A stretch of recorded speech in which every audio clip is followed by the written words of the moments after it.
j'étais bluffé tout à l'heure. J'étais bluffé pour 2 raisons. La première, c'est que quand on vous a demandé si vous vouliez faire la volonté de Dieu, tout le monde a dit oui. Et quand on vous a demandé si vous voulez devenir saint, tout le monde a dit oui.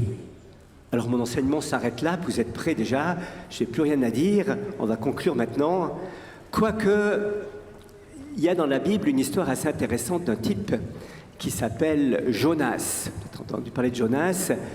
Jonas reçoit la visite de Dieu et Dieu lui dit « Écoute Jonas, il y a un petit problème avec Ninive, il y a 100 000 personnes, ils ne savent pas distinguer leur main droite de leur main gauche, ils ont tout mélangé.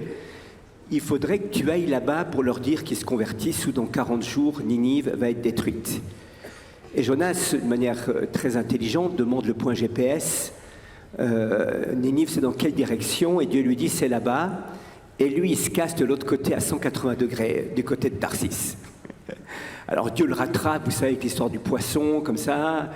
Il arrive à Ninive. Il annonce que dans 40 jours, Ninive va être détruite.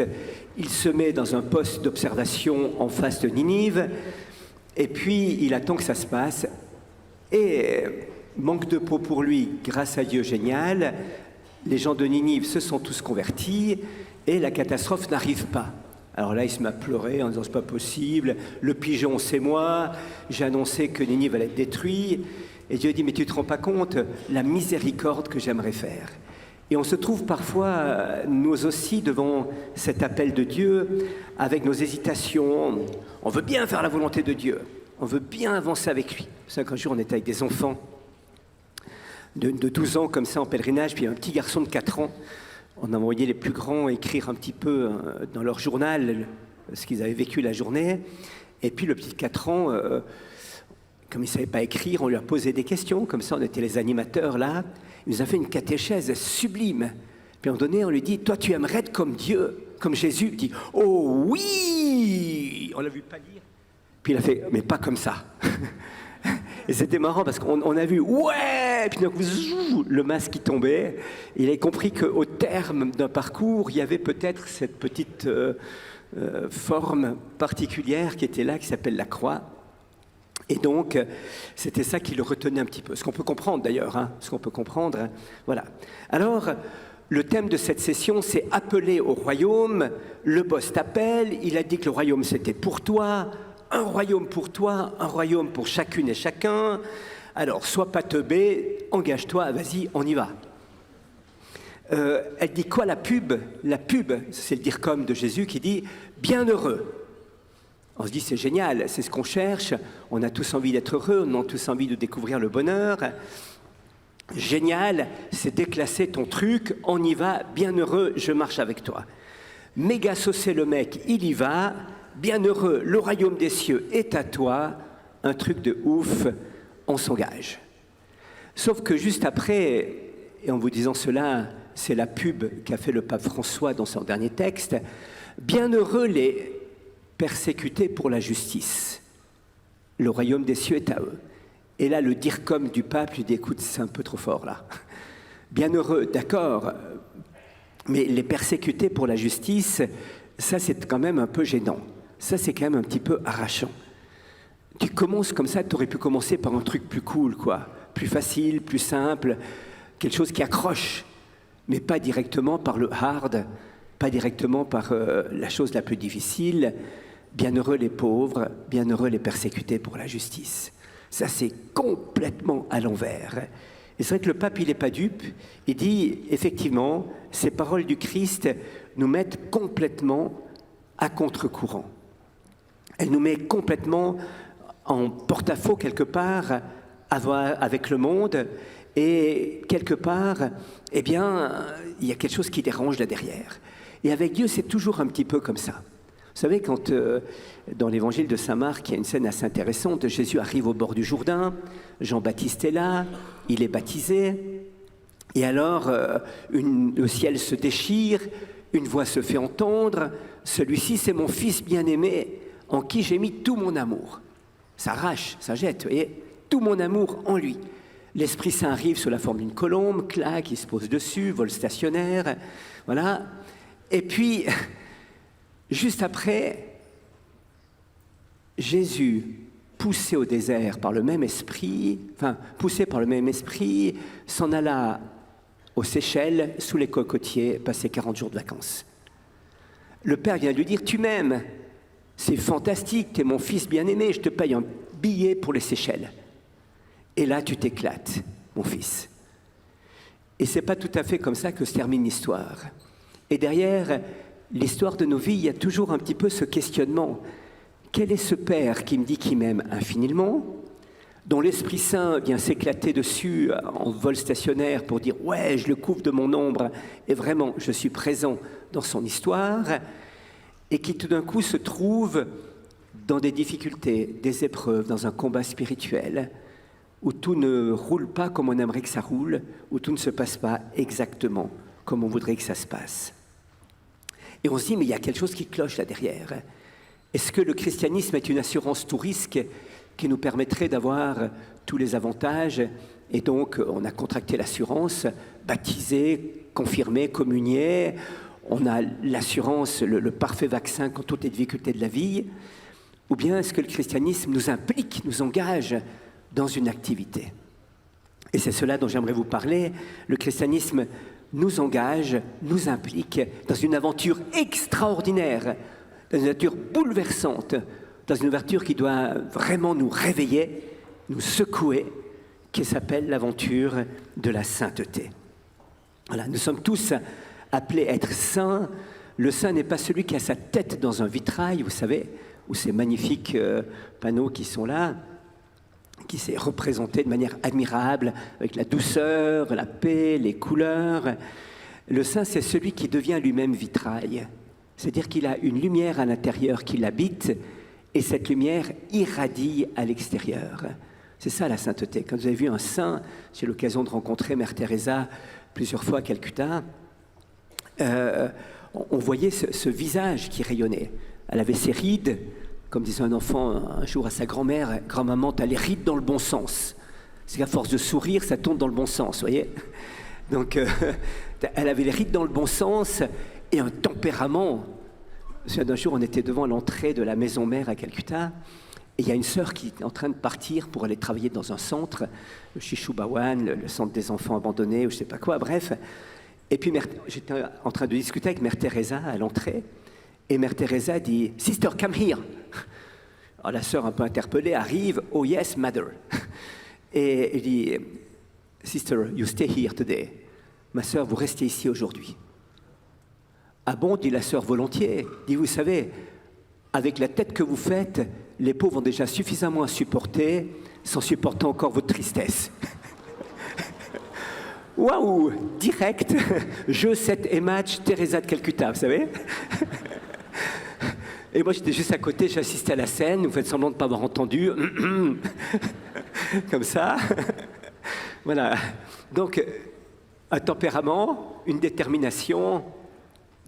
Et pour montrer que la sainteté n'est pas mielleuse. La sainteté est engagement, elle est ardente, détermination. Elle est vraiment quelque chose qui nous interpelle et qui nous demande d'aller de l'avant.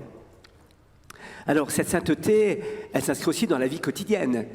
Le Dieu auquel nous croyons n'est pas un Dieu qui plane quelque part dans son espace interstellaire, loin de cette terre. Ce n'est pas le Dieu que l'on rencontre de temps en temps lors d'une prière, d'une louange, lors d'une messe dominicale. On n'a pas une vie en tiroir, si vous voulez. Une vie à tiroir, c'est pas très commode, si j'ose dire. Vous voyez, c'est-à-dire que...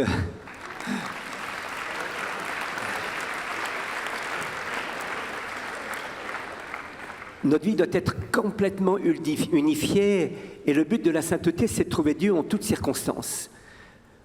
Comme vous savez, vous avez vu les films de Don Camillo. Quand il veut faire une crapulerie, il tourne le crucifix et dit « Jésus, tu regardes de l'autre côté un petit moment », puis après, il le fait retourner. Nous, on est un petit peu comme ça, des fois. Vous savez, samedi soir, Jésus, tu as soirée libre. Comment ça, j'ai soirée libre? Ouais, samedi soir, je veux un truc, je taffe un copain, comme ça, copine, machin. Soirée libre, tu as tous les jours avec moi. Ben, écoute, samedi soir, profite, quoi, Jésus. Vas-y, éclate-toi. Tu as ma chambre, tu fais ce que tu veux. Tu es chez toi, Jésus, tu fais ce que tu veux, tu restes là. Il dit, mais j'aimerais bien sortir avec toi. Ah ben non, Jésus, écoute, soir, moi je sais que ça va pas, la mousse, elle va pas te plaire. Non, c'est pas bien, tu vas voir, tu vas pas t'éclater ce soir. Oui, mais si moi je m'éclate pas, peut-être que toi aussi. Ouais, mais c'est pas la même chose. Voilà. Hein, donc Dieu veut être avec nous à chaque instant de notre vie, y compris dans les circonstances un peu particulières. C'est un curé un jour qui demandait à des enfants catéchisme, où est Dieu? Et le premier dit, moi je sais, il est au ciel. Je dis, moi je sais, il est dans mon cœur. Bravo. Ben moi je sais, il est à l'église, il y a la petite lumière rouge qui veut dire qu'il est là-bas. Ouais, bravo, c'est le tabernacle. Moi je sais, il est au milieu de nous. Quand 2 ou 3 sont réunis en mon nom, je suis au milieu de vous. Ah, bravo. Moi je sais, monsieur le curé, moi je sais, il est à la salle de bain. À la salle de bain, oui, parce que tous les matins, quand maman elle est dans la toilette, dans la salle de bain, qu'elle fait sa toilette, mon papa il est devant, il tape le pied, il dit, bon Dieu, t'es encore là?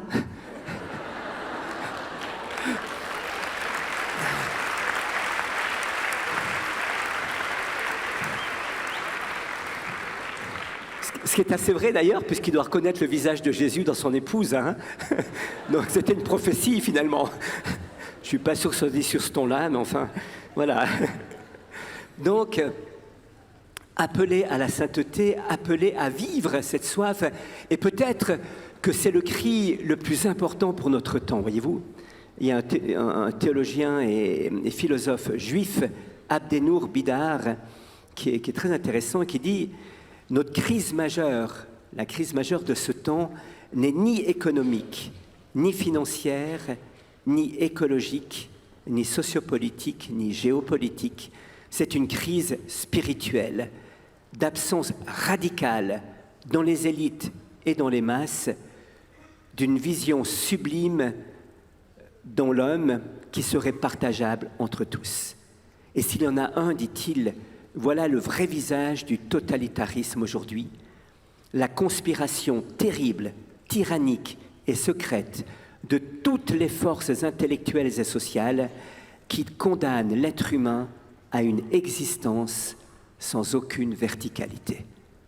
Et Abdenour Bidar ajoute, l'islam, avec son sacré rigidifié dans le dogmatisme et le formalisme wahhabite, est le frère en miroir de notre Occident au sacré dilué dans le relativisme et le désenchantement généralisé, de manifestations souffrantes et impuissantes d'un même aplatissement ou d'un effondrement sur lui-même de l'humain.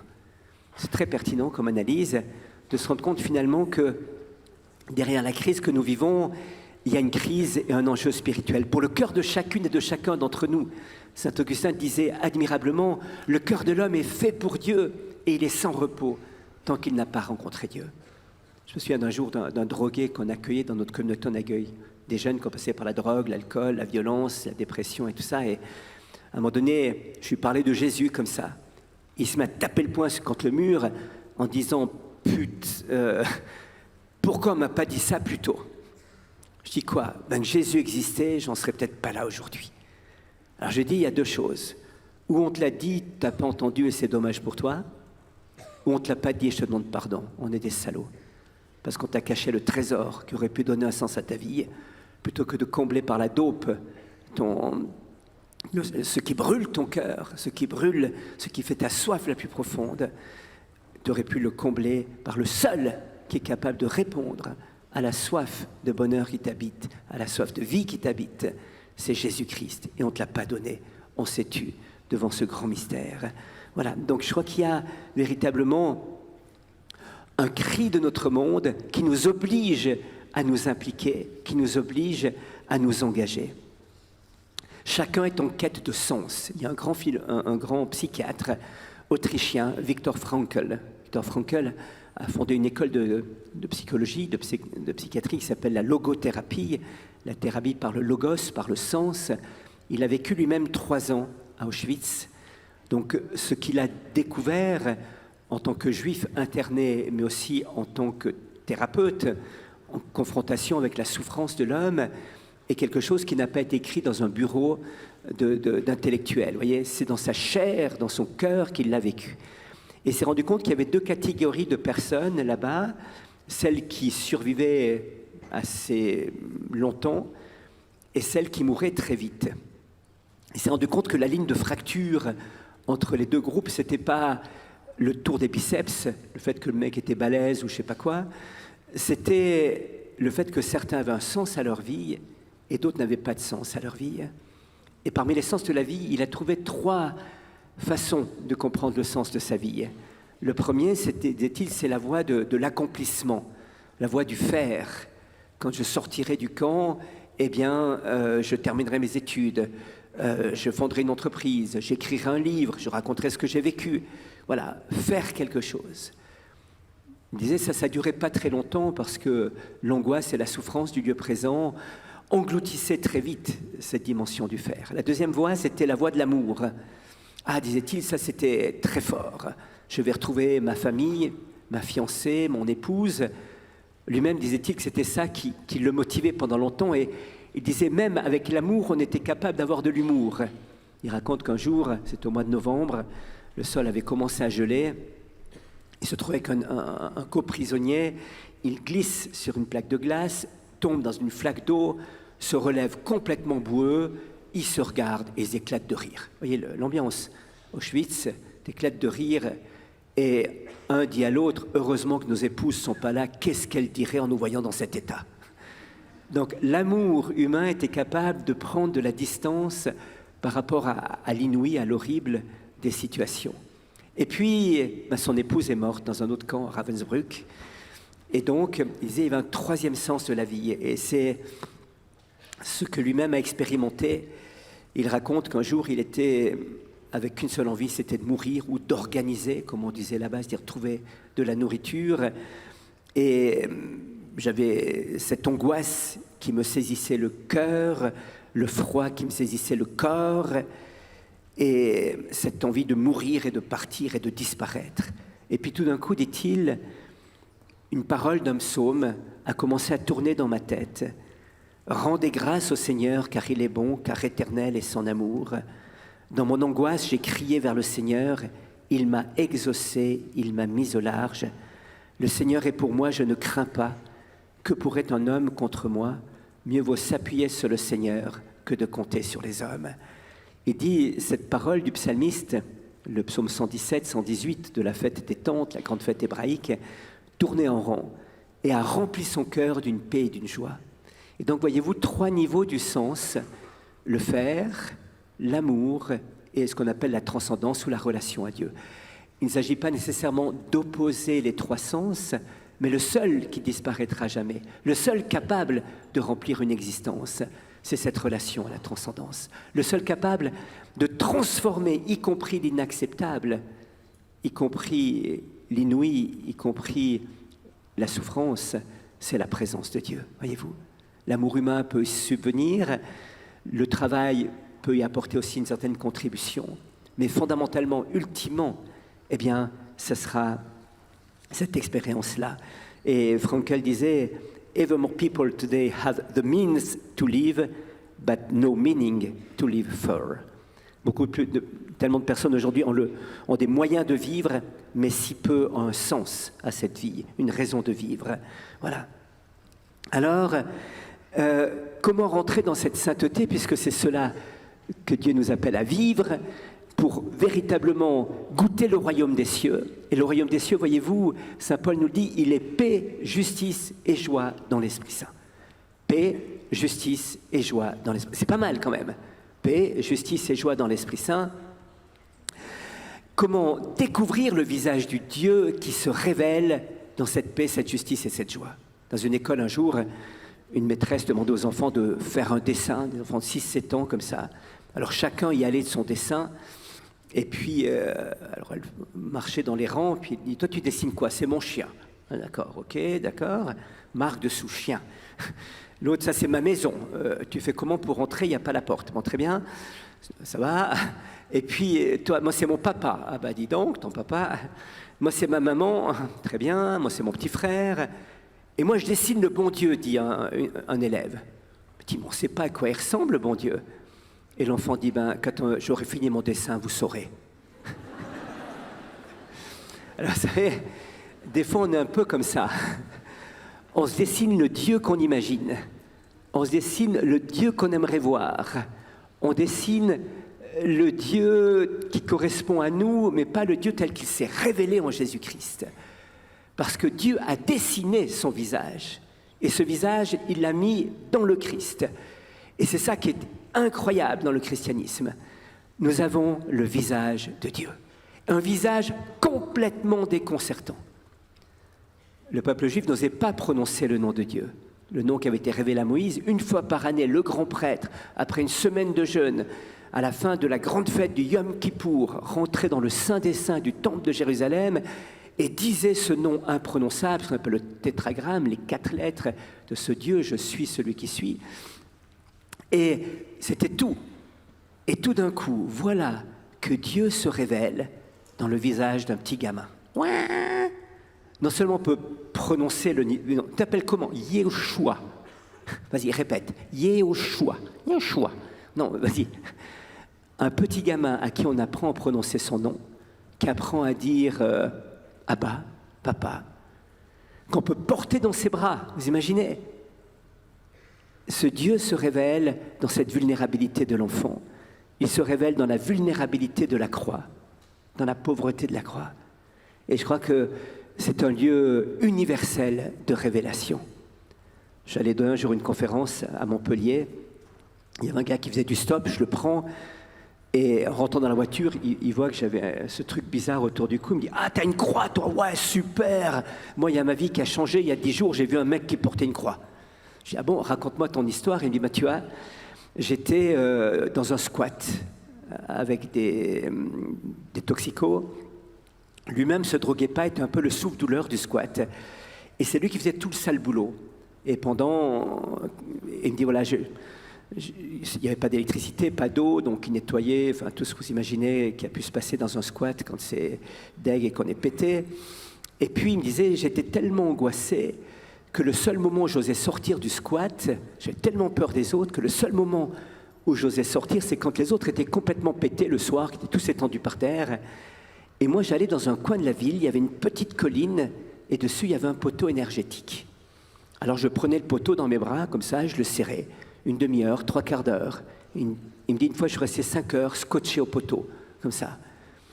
Et pendant 6 mois, ça a duré. Au bout de 6 mois, un des jeunes lui dit, attends, tu as aussi le droit de voir la vie en rose. Donne-nous ton avant-bras, c'est tout simple. On te fait un garrot, on te fait une injection, tu décolles, tu vois les étoiles violettes, roses, bleues, rouges.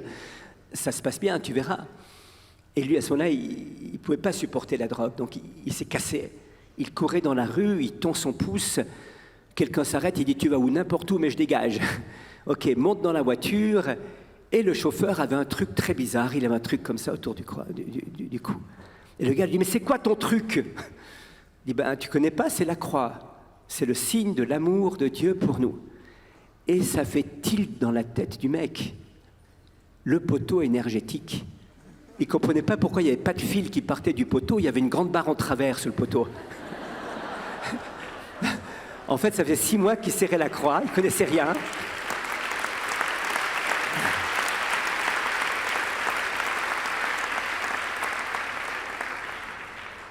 Jamais entendu parler de Jésus, rien du tout.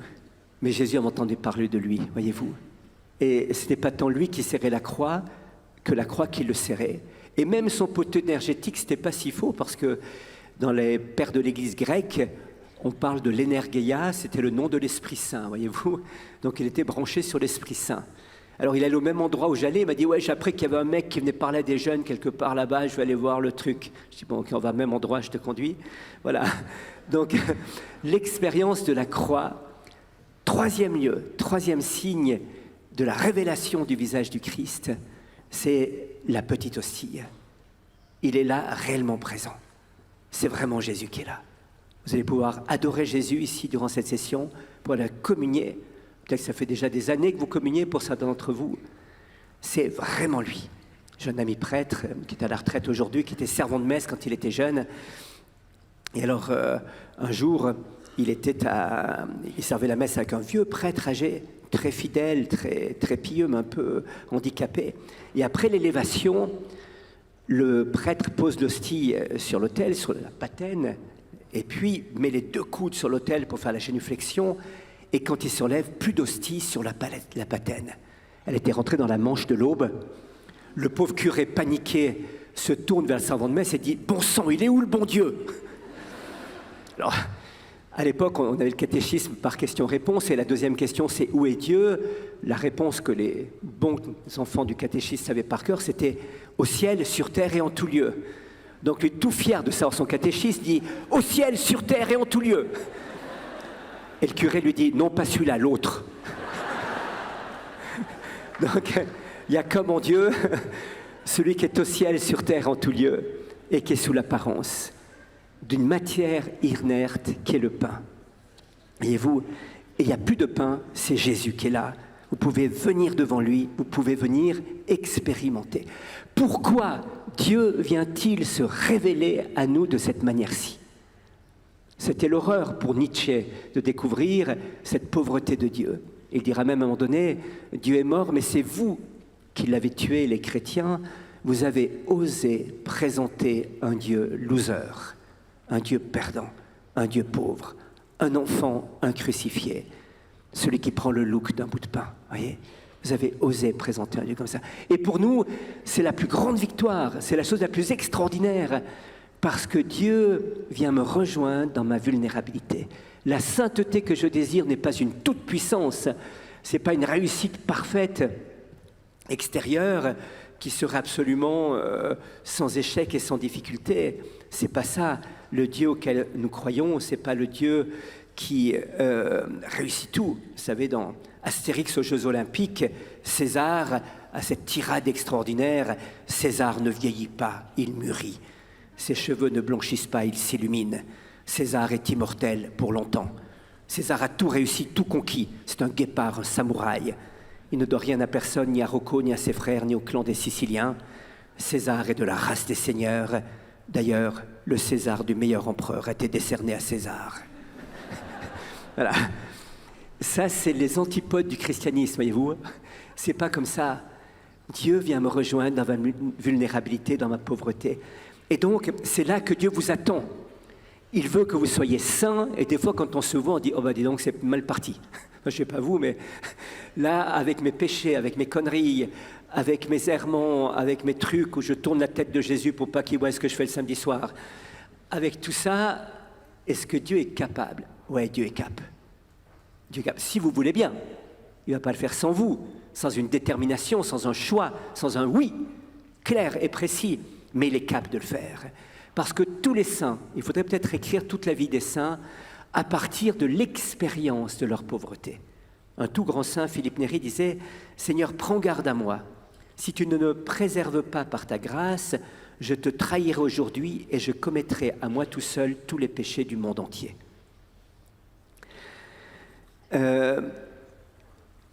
Saint Maximilien Kolbe, qu'on célébrait hier, disait la chose suivante. On le connaît tous, le héros d'Auschwitz. Il dit un jour, il écrit dans son journal, « Lorsque tous les moyens se révélèrent impuissants, lorsque je fus considéré comme perdu et que mes supérieurs me trouvèrent inapte à tout travail, c'est alors que l'Immaculée vint ramasser ce pauvre débris qui n'était bon qu'à la poubelle. Elle a pris ce bon à rien et elle s'en sert pour répandre la gloire de Dieu. Imaginons un grand peintre qui peindrait un chef-d'œuvre avec un vilain balai. Notre-Dame est ce peintre et le balai, c'est moi. » Mère Teresa, on en parlait tout à l'heure. Mère Teresa, elle négocie avec Jésus sa vocation. Alors elle dit, je suis sœur de Lorette, je vais continuer ce que je fais, ça ira très bien comme ça. Et Jésus lui dit, mais je veux des sœurs pauvres au service des pauvres. Alors elle dit, mais je n'ai pas trop envie, je n'ai pas envie de devenir la risée de tous les religieux, religieuses et tout ça en quittant tout et en partant dans l'aventure des rues de Calcutta.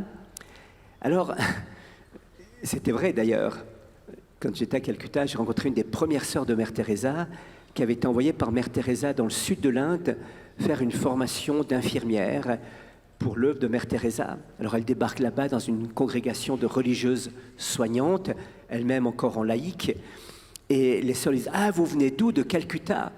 Et la supérieure lui dit « Ah, vous connaissez la folle à Calcutta ?» Dit « La folle, ouais, il paraît qu'il y a une sœur qui a tout quitté pour aller dans les rues. Elle est complètement folle, cette sœur. Et la sœur dit, oui, c'est elle qui m'envoie chez vous. Elle m'a dit, mon capital crédit a chuté de 10 points tout de suite, là. J'étais la copine de la folle. Voilà. Alors, Mère Teresa trouve un argument choc pour échapper à la vocation qui est la sienne. Ne vois-tu pas, dit-elle à Jésus, que je suis la plus incapable, faible et pécheresse qui soit au monde? Vas-y, réponds, Jésus. Allez, vas-y, vas-y.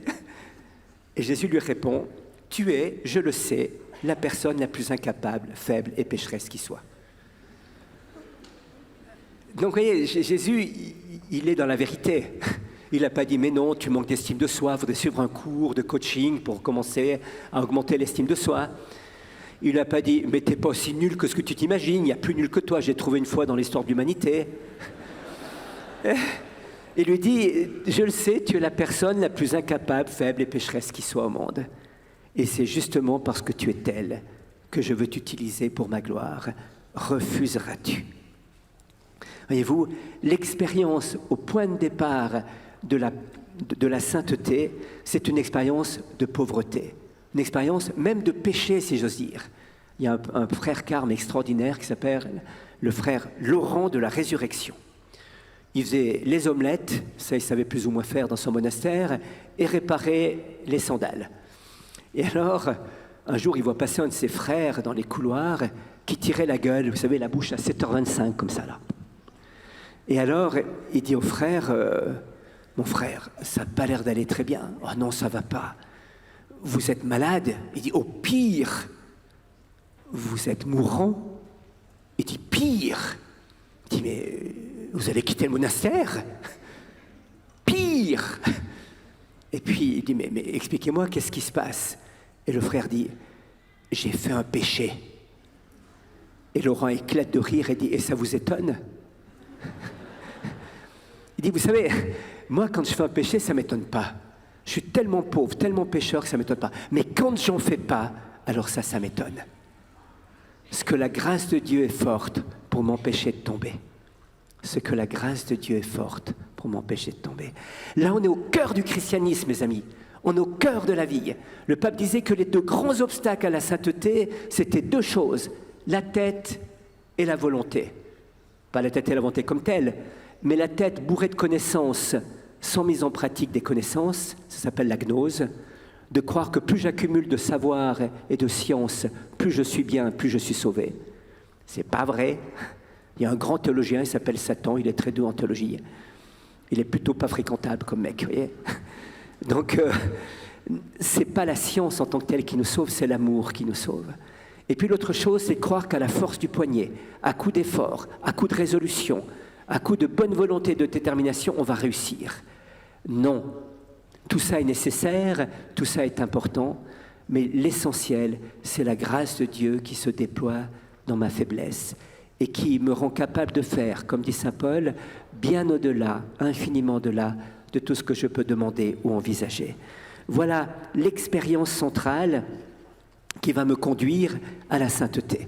Donc, le bonheur, qui est la sainteté qui n'est pas un idéal abstrait, mais qui est une réalité où je découvre le vrai visage de Dieu, l'enfant de la crèche, le crucifié, Jésus Eucharistie, Jésus hostie, qui vient me chercher dans ma vulnérabilité, ma pauvreté, pour me faire partager ma vie.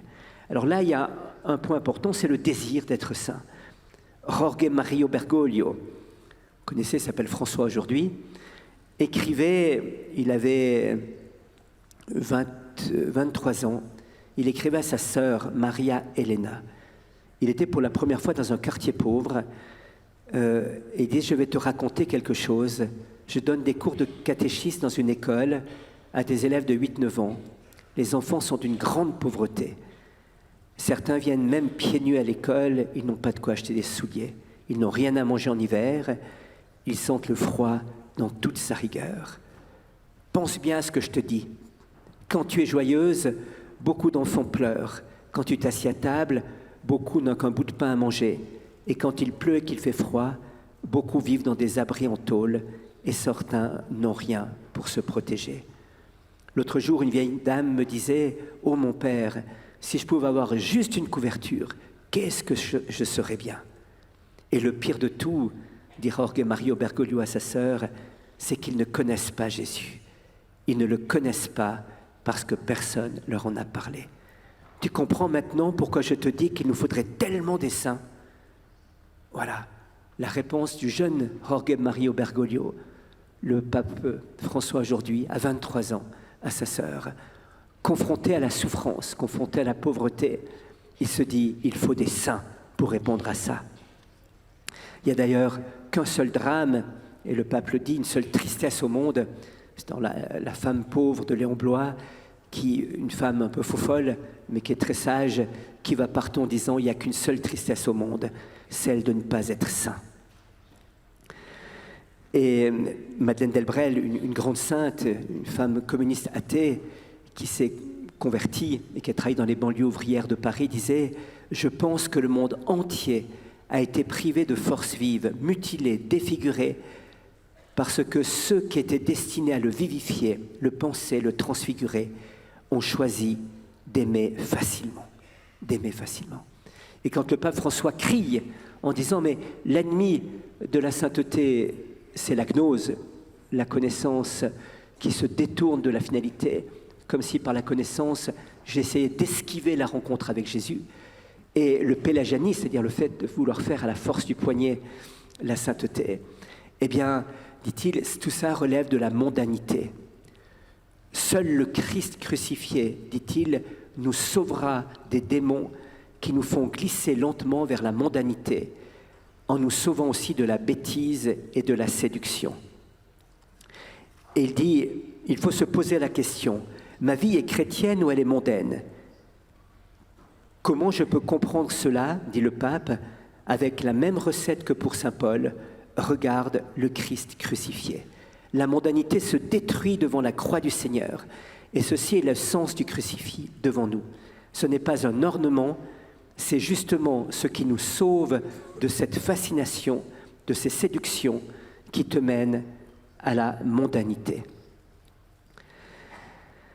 Voilà, donc la sainteté, c'est un désir, une décision, pas toujours facile à prendre car elle me saisit tout entier. Elle me prend tout entier, la sainteté. Vous avez tous entendu parler de bacon and eggs, le petit déjeuner anglais, du bacon and eggs. Il faut du lard et des œufs pour faire du bacon and eggs. Il faut 2 animaux pour cela, il faut des poules et du cochon. Vous imaginez, la poule et le cochon sont diversement concernés par le bacon and eggs. La poule est concernée par le projet, le cochon est impliqué dans le projet. Vous voyez ce que je veux dire? C'est comme pour l'omelette au jambon, voyez-vous? C'est-à-dire que la poule a dit, je donne mon œuf, je me casse, quoi, je vais faire autre chose. Le cochon, une fois qu'il a donné son jambon ou son lard, bon, il ne peut pas faire autre chose après. Vous voyez? J'allais dire, on est plutôt bacon que eggs, voyez-vous? Dans notre engagement, le chrétien est celui qui donne pas seulement du temps à Jésus, pas seulement de l'énergie, pas seulement le forum des jeunes, pas seulement un temps d'aumônerie, pas seulement la messe le dimanche, un temps de prière le soir, le matin. Il donne sa chair, son sang, sa vie. C'est cela que Dieu nous demande de vivre, c'est de nous engager totalement, de dire un oui total, que ma chair, ma vie, mon existence soit saisie par Dieu. Dieu veut faire de nous des saints, seulement il a besoin de cette liberté, de notre engagement, de notre oui. Je pense un jour, c'était au catéchisme en Suisse, il y avait un vicaire général qui préparait des jeunes enfants de 12 ans à la confirmation. Il n'avait pas un charisme très développé pour parler aux enfants. Il y avait un jeune Jérémie qui était plutôt le turbulent de la classe, qui était toujours au premier rang, mais là on l'avait mis tout au fond pour pas qu'il perturbe le cours de ce cher vicaire général. Le vicaire général arrive en disant « Mes chers enfants, bonjour !» Alors il dit « Bonjour mon père !» J'ai une question à vous poser. Que fait l'Esprit Saint dans l'âme des justes? Question très simple, que tout le monde sait répondre, bien évidemment. Faire un sondage ici, j'aurais toutes les mains qui se lèveraient. Alors, tous les enfants baissent la tête, sauf Jérémie qui lève la tête. Il dit, je répète ma question, que fait l'Esprit Saint dans l'âme des justes? Tout le monde baisse la tête plus bas, sauf Jérémie qui lève la tête plus haut. Alors là, le regard se croise. Toi, tu t'appelles comment? Jérémie, tu peux répondre à la question. Monsieur le curé, j'ai pas compris la question. Très bien, je la répète, que fait l'Esprit Saint dans l'âme des justes? Et Jérémie répond, monsieur le curé, l'Esprit Saint, il fait ce qu'il peut. Ce qui était assez vrai comme réponse. Théologiquement, on peut dire autre chose. Pratiquement, il avait répondu juste.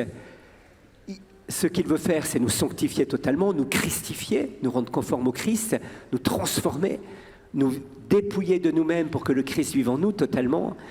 Ce qu'il peut faire, eh bien, c'est notre liberté qui est là. Alors, ce que je demanderais peut-être au début de cette session, c'est de dire ce oui.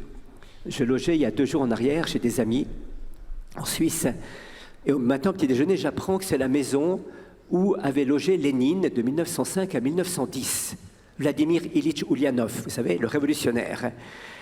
Et je me suis dit, quand même, ça fait drôle de dormir dans la maison de Lénine.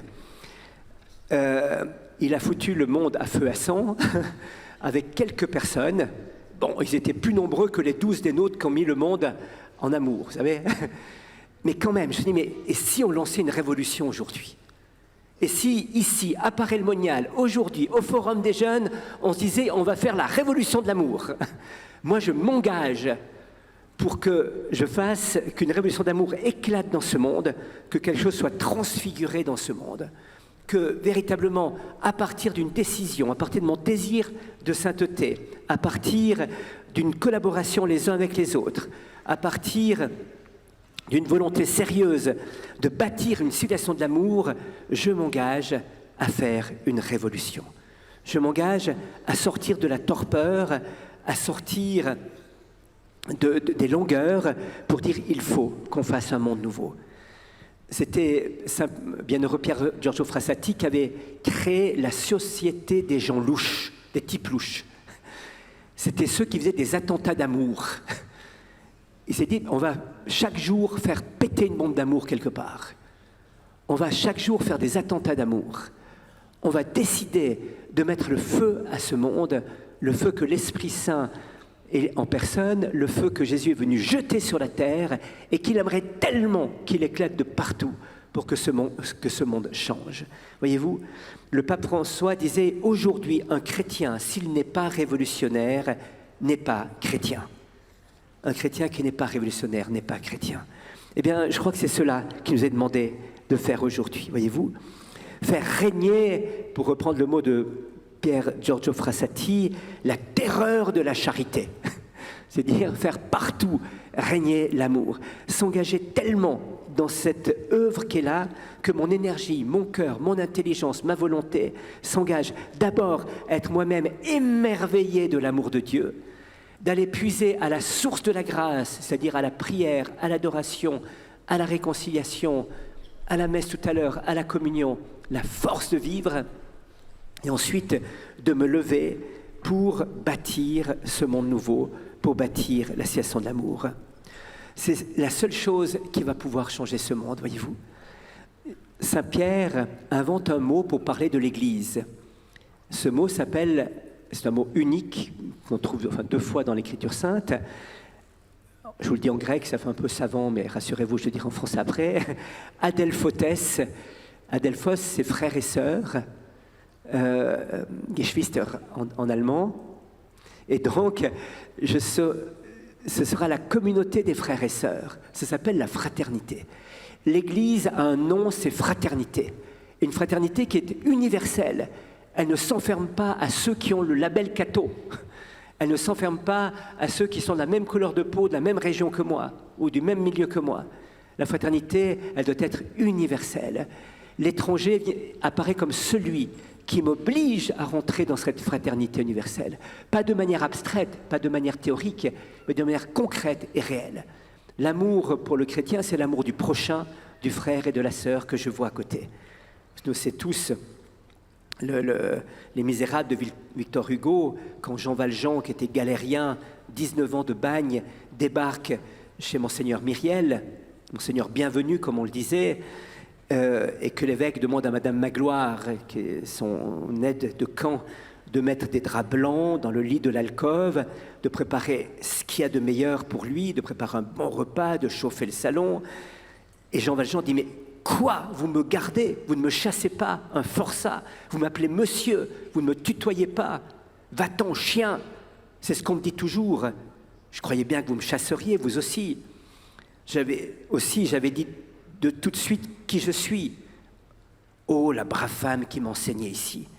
Vous êtes un brave homme, vous êtes aubergiste, n'est-ce pas? Non, je suis curé, dit-il. Ah, monsieur le curé, dit l'homme, vous êtes bon. Vous ne me méprisez pas, vous me recevez chez vous. Vous allumez vos cierges pour moi. Je ne vous ai pas caché d'où je viens, car je suis un homme malheureux. Je suis même plus que curé, dit-il, je suis évêque. Et il lui dit, vous pouviez ne pas me dire qui vous étiez. Ce n'est pas ici ma maison, c'est la maison de Jésus-Christ. Cette porte ne demande pas à celui qui entre s'il a un nom, mais s'il a une douleur. Vous souffrez, vous avez faim et soif, soyez le bienvenu. Et ne me remerciez pas, ne me dites pas que je vous reçois chez moi. Personne n'est ici chez soi, excepté celui qui a besoin d'un asile. D'ailleurs, avant que vous me le disiez, vous avez un nom que je savais déjà. L'homme dit, quoi, vrai? Vous saviez comment je m'appelle? Et l'évêque dit, oui, répondit l'évêque, vous appelez mon frère, ma sœur. Voilà, alors au début de cette session où le royaume des cieux va se manifester à nous, paix, justice et joie, ne passons pas à côté, ne manquons pas le rendez-vous, si vous le voulez bien. Laissons-nous bouleverser d'abord par cet amour tendre de Dieu qui, pauvre, vient me rejoindre dans mes pauvretés, mes misères, votre péché. Allez vous confesser, présentez tout au bon Dieu, n'hésitez pas. Dites au Seigneur, viens me visiter. Ça fait des mois que je traîne ce problème, ça fait des années que je traîne ce souci. Et je m'en veux, et je me critique, et je ne me supporte pas, je ne m'aime pas comme ça. Viens présenter ça au Seigneur. Et là-dedans, vous allez faire l'expérience bouleversante de la tendresse guérissante de Dieu. Mais immédiatement, relevez-vous et dites, Seigneur, me voici. Et pas comme Jonas, quand il vous montre Ninive ou cassé du côté de Tarsis. Vous allez là où la mission vous appelle pour annoncer le royaume des cieux à toutes celles et ceux qui en ont tant besoin. Amen.